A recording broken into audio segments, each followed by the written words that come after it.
Hey, good morning, good people. Hope you good. Please don't forget to subscribe. It's just a click for free. You don't pay anything. So today, I just woke up and I realized that us us at the bottom, we have so much pressure to succeed. Whatever success is. And I think we've gotten lost along the way in search of that success, whatever that is. But I think we have started defining what it is depending on what we post on Instagram or Facebook. And psychologically, you can tell that when people are proud of what they've achieved, they usually post it and want to share. And there's nothing wrong with that. It's actually important for self-confidence and just it's therapeutic. So for those that do it, please don't attack them. But my observation amongst us at the bottom is I've seen that we are very exposed in terms of what we call success. And speaking about us on this part of the world, which is Africa, that's the only continent I know. I've never been overseas. We only watch what happens that side, but I've never been there. But speaking from what I've seen overseas versus what I see here, guys, what we call success is not success here. As long as our continent is in the state it is in, it doesn't matter whether you think you have made a lot of money or you think you've succeeded. As long as the environment and the people around you are in a mess, then that's not success. Actually, in actual fact, it reflects a failure on your part. Despite being resourced, you can't influence to change the environment and the people around you. So, guys, I think we need to shift our mindset. The one thing that has destroyed our continent and our people is money. If there was no money, I think we would have done much better than we are doing now. So we are chasing the means to success and not the success itself. We want to create an impression of success. And this affects almost everyone. No one's spared. Because if we knew that by solving our problems as Africans, you actually make money in the process, I think that's a better equation than chasing the money at whatever cost. Destroying people, destroying the environment, destroying everything along the way just to make money for yourself.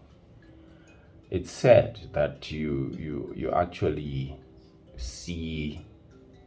By the way, this is not political.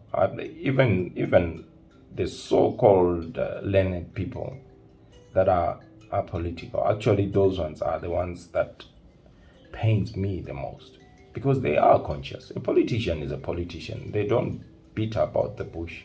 They are there to make money and go. They are there to lie and make money and go. So those ones, they are out. At least they are honest about what they do. It's the ones like us that want to sound smart here, talking about these issues. And then as soon as we switch off, It's done. You go back, you sit, and you feel like you have achieved. But no, guys, it's not good enough. It will never be good enough. Let me tell you something. The Western world that you envy so much, their success was based on transforming their environment. Right? Take, for example, the Western world. They didn't invent machines and cars. Let's take, for example, cars. They didn't invent cars so that they could make money. No. Horses were running out and were too slow. And there were too many limitations. Right?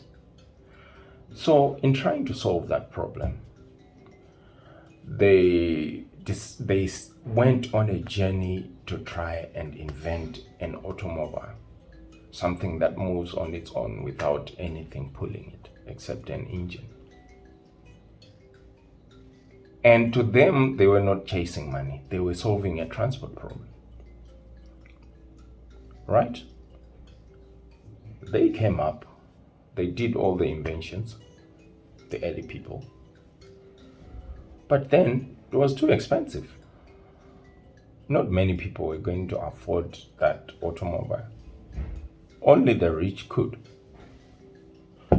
That is where Henry Ford comes in. And he changes, all he did was to change the production, the means of production.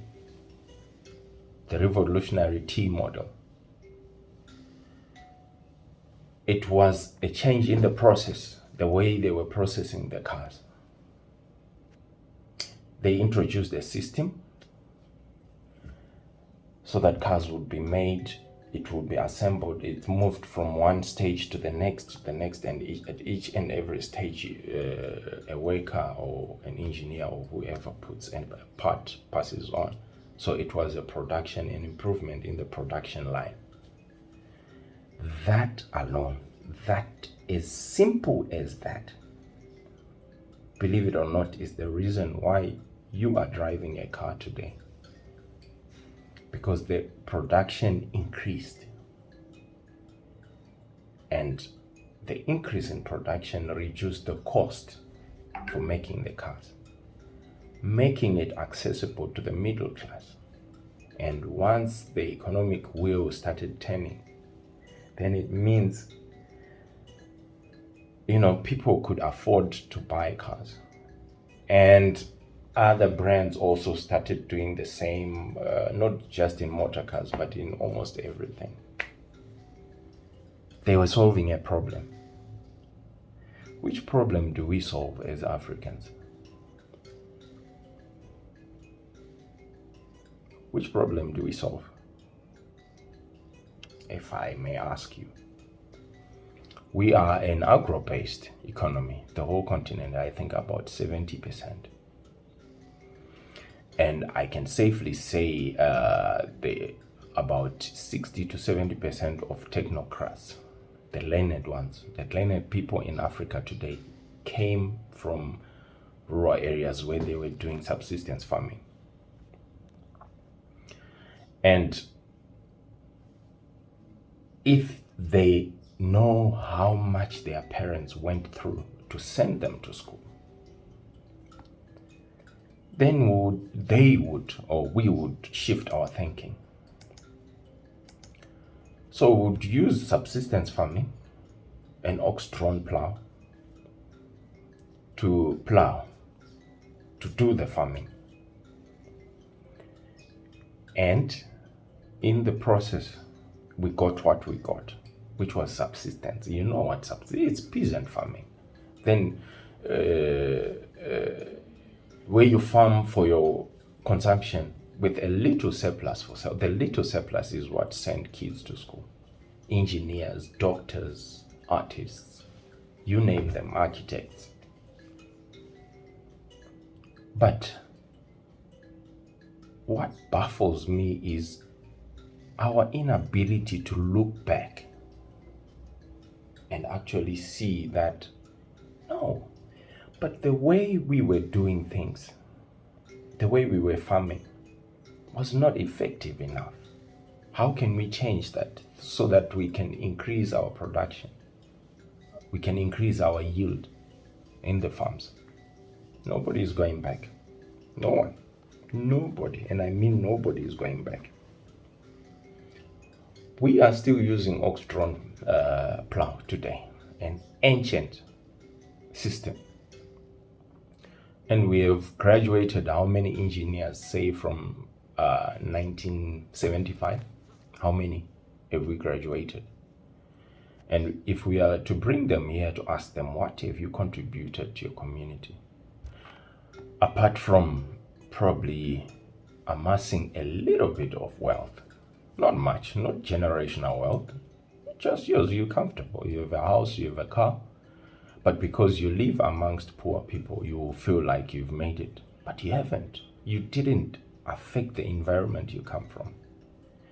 And we always want to wait upon the politician. Let me tell you something about the politician. Forget it. It's a career. He's there to get access to wealth. That's it. If you think he's going to change anything, forget it. It's up to you, the civilians, the private sector, the roads. Why do you... I get worked up, but I'm not upset. It's a good thing that probably we start seeing where things are going wrong. We need a mental shift from the way we are doing things today. We have to go back, guys. Because I'm looking now. I want to do farming. Like, this is the only thing I've always wanted to do from a young age. I did agriculture at O level, and my wish was to have it at A level, but it was never introduced. And up to now, I don't think there is a school that does agriculture at A level. That shows you how bad the system is in response to its environment. Agriculture is our future in Africa because our people, more than 60% of our people, still survive on agriculture. And by agriculture, it could be fishery, it could be livestock, it could be crop husbandry. But that's where our future is. But what are we doing towards that? We have everything. The land is there. For the case of Zim, the land is definitely there. I know that for a fact. And we can talk to politicians to get access to land. They might refuse, they might what, but they will give you land because they know what I'm talking about. We have to empower our people. And until we realize that, guys, no one is coming to save us. People are busy saving themselves. So I challenge us, the young and the not so young, us, that, guys, take a moment to think before you buy that Lamborghini, before you buy that Maserati, that Ferrari. You could have a farming project in Zim, or in South Africa, or in Nigeria, or wherever. Or you could find somebody who's doing that. You can have a partnership. In 3 years, 4 years' time, if you are serious about what you're doing, you can go on and buy 10 more Ferraris. And that's the mindset with it. But in the process, you've solved a food problem, you've solved an employment problem, and you've developed the environment that you are in. So you still get the money that you want, but we are too quick to go to self-gratification. And the world is laughing at us. We have the richest person or the list for the richest people in Africa. And they'll be like, But how can you be so rich living in squalor, surrounded by squalor? It's unacceptable. Humanity-wise, it's unacceptable. Not that you should share your money, no. And the funny thing is, you actually make money solving environmental and societal problems. That's what people don't understand. We solve it, and you get paid. You make money. People pay for services. And I'm telling you, there is no other problem, there is no other environment that's conducive for business than a crisis-ridden environment. Africa is where the future is, because everyone is there already. We are still yet to catch up. And why do we want to wait for a multinational or international company to come and solve problems for us? This is for politicians. You are letting us down, guys. Big time. Forget the votes. We don't care. We don't care about votes. We don't care about who is in power. But when you get into power, please, please, please, please, can you give us access? Give us access. We have brilliant ideas, but give us access. But you know what? You guys, you come to, I don't want to talk about politics, man. It then sounds like an excuse. We are all in it, and I hope in my warped thinking and talking I'm making sense. There is money in problem solving, and we have the biggest problems. You look at Zim now. If there is a South African watching now, I want to challenge you today. Because of what you've done to us, to take us in our time of need. If there is young business people in South Africa, please, please, please, go and invest in Zim. Zim is a soft spot for you because of what you've done. Take this opportunity. Team up with a Zimbabwean and go and set up business. There will be glitches here and there, but they are there everywhere. Here in South Africa, I tried to do agriculture here, vegetables. And when I went to the market with my little produce, me and my friends, it was an eye-opener. It's a cartel. They won't let you in. They will price you out because they have quantities. It made sense for me to buy from them and resell than sell the little produce that I had. Those are the challenges that are everywhere. But in Zim, there is a vacuum. There is a big vacuum. And I challenge you, South Africans, Black South Africans, as gratitude and a thank you from us. You have access to capital here. Get your capital, get your business plan and project in order.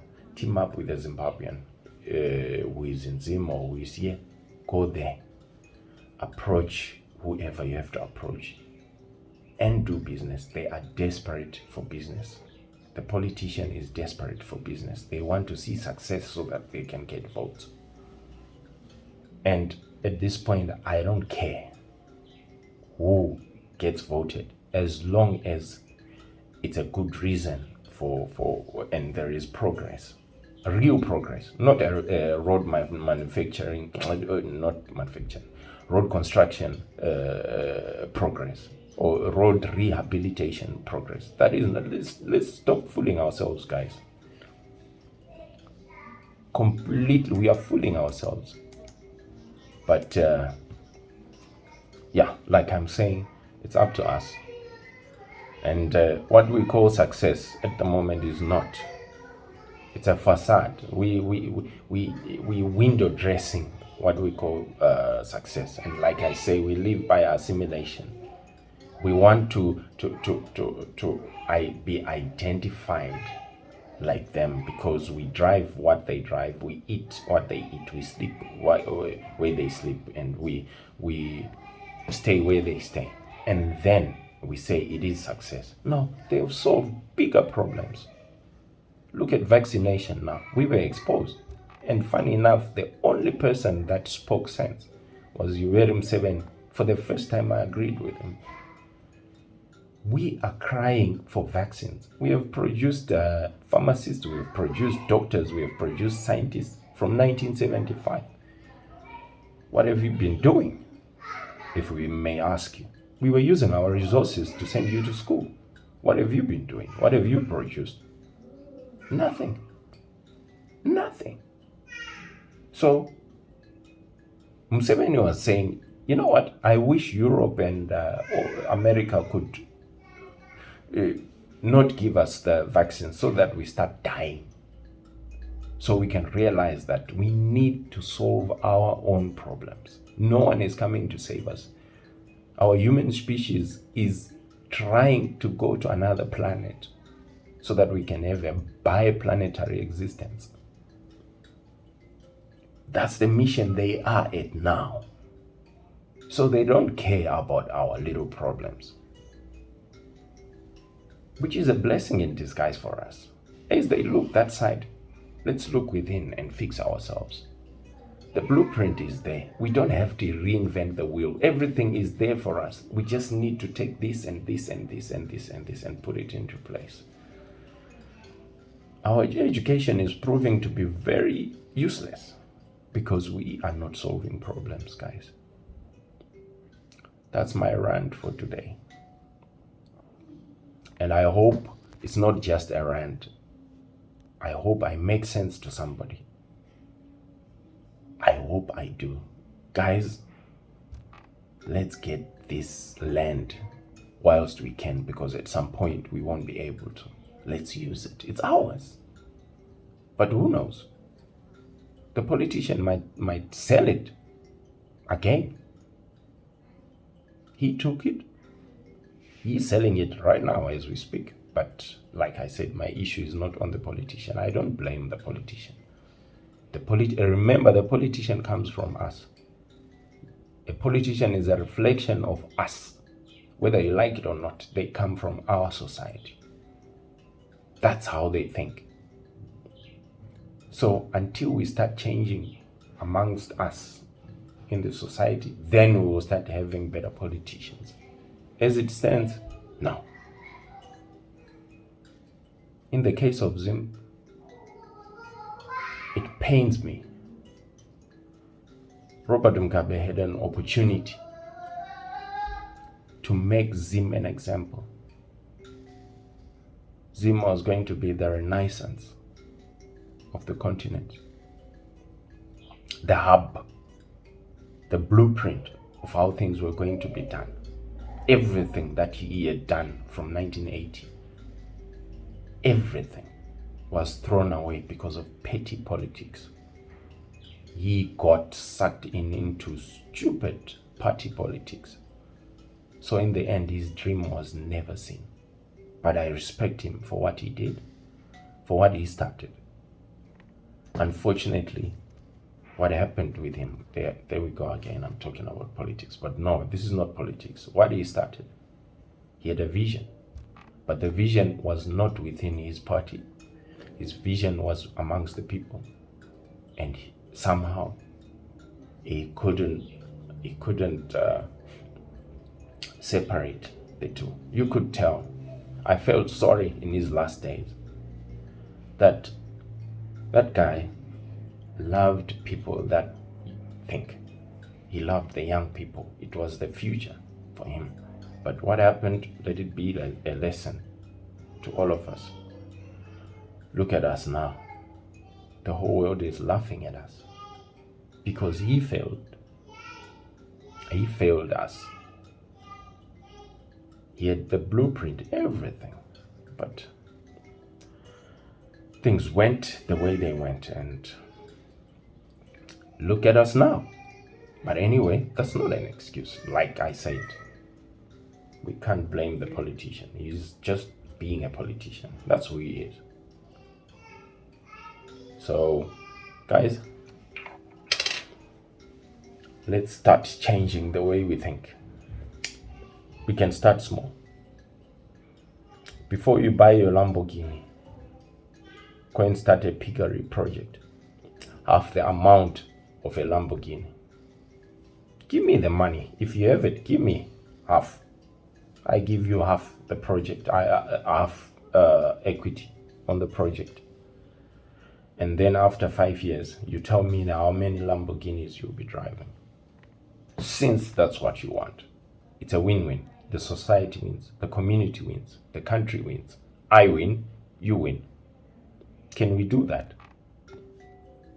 The little that you have, can we reinvest it? Can we start building our society, our communities, where we come from? Go and see how the roads are. Go and see how the shops are. They are terrible. The same shops that your great-grandfather used to buy from is still standing there, and it's dilapidated. So you tell me you can't go and start a little shop in your community. Something that looks much better, that serves the community. You tell me you can't. What's the value of your house you're staying now? If you mortgage it, can't you go and build a small shop? Anyway, I'm not an entrepreneur. I guess my ideas are just ideas, crazy ideas from an artist. We create things from nothing. Therefore, my thinking is also from nothing. And I hope I make sense. Thank you. So please, let's talk about what's affecting you. If you want to come through, please feel free. So for now, cheers, adios.